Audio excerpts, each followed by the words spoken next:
मेरा नाम डॉक्टर सावियो परेरा, मैं सीनियर कंसल्टेंट हूँ नेत्रदामा सुपर स्पेशलिटी आई हॉस्पिटल। पिछले 14 साल से मैं हूँ और मेरा जो स्पेशलिटी है फेको रिफ्रैक्टिव। मैं आज बात कर रहा हूँ आँख का ड्राइनेस के और क्यों होता है, उसका कॉमन सिम्टम्स क्या होता है और कैसे उसको अवॉइड कर सकते हैं। जो आँख से ड्राइनेस रहता है it is very common, specially हमारा जो गैजेट्स का यूज़ बढ़ गया है, मोबाइल फ़ोन, लैपटॉप्स, टैबलेट्स, उसके वजह से हमारा जो आँख का ड्राइनेस है वो बढ़ गया है।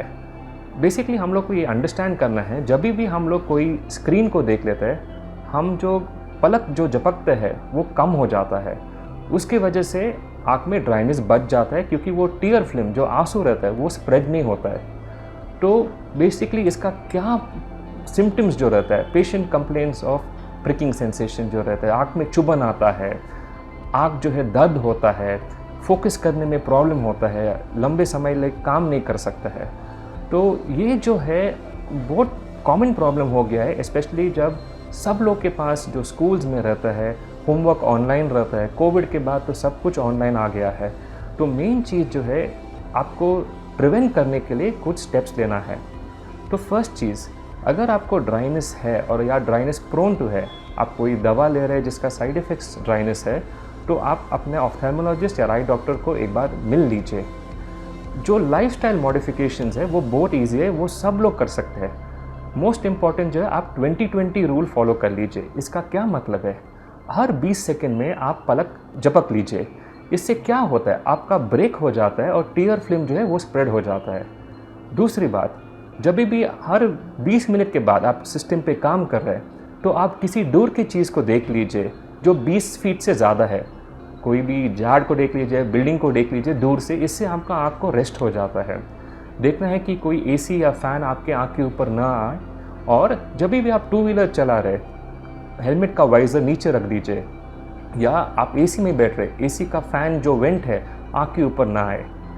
दूसरी चीज़ में आपको देखना है कि जब भी आप काम करते हैं तो आपके आजू बाजू जो लाइट्स रहते हैं, ट्यूब लाइट्स, विंडो का रिफ्लेक्शन जो है वो आपकी स्क्रीन पर ना आए, क्योंकि इससे जो है आपको ज़्यादा फोकस करने में प्रॉब्लम हो जाता है। ड्राइनेस जो है बहुत कॉमन हो गया आजकल, और मोस्ट कॉमनली जो है इसको जानना है कि ये क्यों होता है। तो डिफरेंट टाइप्स ऑफ ड्राइनेस रहता है, जिससे हमारा आंसू जो है वो कम प्रोड्यूस होता है। दूसरा है जो आंसू जो है वो जल्दी इवेपोरेट हो जाता है, जल्दी भाप में बन जाता है। और दूसरी बात जो है, हमें कुछ मेडिकेशन जो लेते हैं इसका साइड इफ़ेक्ट्स रहता है। तो बहुत इम्पॉर्टेंट जानना है कि आपको किस टाइप का ड्राई आइज़ है, और उसको प्रिवेंट करने के लिए हर एक का ट्रीटमेंट ऑफ द कॉज रहता है। अगर आपको बार बार एलर्जीज़ हो रहा है तो मेन चीज़ जो देखना है कि आप उसको एलर्जीज़ को कंट्रोल करना है। अगर आपको कोई दवा ले रहे हैं तो वो दवा चेंज कर सकता है, इससे आपका जो साइड इफ़ेक्ट्स रहता है ऑफ ड्राइनेस वो कम हो जाता है। और आप लाइफस्टाइल मॉडिफिकेशंस के साथ आप जल्द से जल्द आपका डॉक्टर को भी दिखा लीजिए, जिससे आपको पता चलेगा कि इसका क्यों हो रहा है। अगर इवेपोरेटिव है, अगर ज़्यादा टीयर्स जो है कम प्रोड्यूस हो रहा है, इसके वजह से आपका ट्रीटमेंट जो है अलग अलग रहता है। मोस्ट लोग बोलते हैं कि हम लोग को ड्राइनेस है लेकिन हमारा आँख से पानी भी आता है, तो वो जो है एक्चुअली रिफ्लेक्स वाटरिंग है। रिफ्लेक्स वाटरिंग का मतलब क्या होता है, सपोज़ हमारे आँख के अंदर एक कंकर चला जाएगा तो आँख से पानी आएगा, वो इरिटेशन है, उसके वजह से पानी ज़्यादा हो रहा है। तो ड्राइनेस भी एक इरिटेशन है जिससे हमारा रिफ्लेक्स पानी आता है, लेकिन ऐसा मतलब नहीं है कि आपका आंसू ज़्यादा बन रहा है। तो वो बहुत इम्पॉर्टेंट है, आप उसको ट्रीट कर लीजिए और उसके हिसाब से आपका ड्राइनेस का जो फीलिंग है वो अपने आप कम हो जाएगा। ड्राइनेस का जो ट्रीटमेंट रहता है कभी कभी लंबे समय के लिए चलेगा, वो एंटीबायोटिक नहीं है कि हम लोग 1 हफ्ते का 2 हफ्ते का कोर्स देकर आपका ठीक हो जाएगा। कभी कभी महीनों का भी कोर्स लगता है, और सीज़न के हिसाब से वो चेंज भी होता रहेगा, क्योंकि कभी बहुत ड्राई सीज़न है, एक्सट्रीम कोल्ड रहेगा तो वो बढ़ेगा।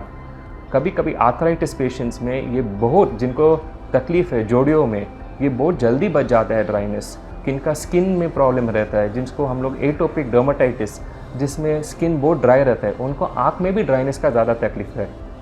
तो बहुत ज़रूरी है कि उसके साथ में दूसरा का भी ट्रीटमेंट साइड बाय साइड चलने वाला है। और ड्राइनेस जो है मतलब यूजुअली हम लोग लाइफस्टाइल मॉडिफिकेशन से काफ़ी हद तक कंट्रोल कर सकते हैं। तो वो बहुत ज़रूरी है जो मैंने बोला है 20-20 रूल, और जो वाइज़र पेन है, प्रोटेक्टिव ग्लास पेन है, डस्ट को, कंस्ट्रक्शन वर्क को, उसको अवॉइड करना चाहिए।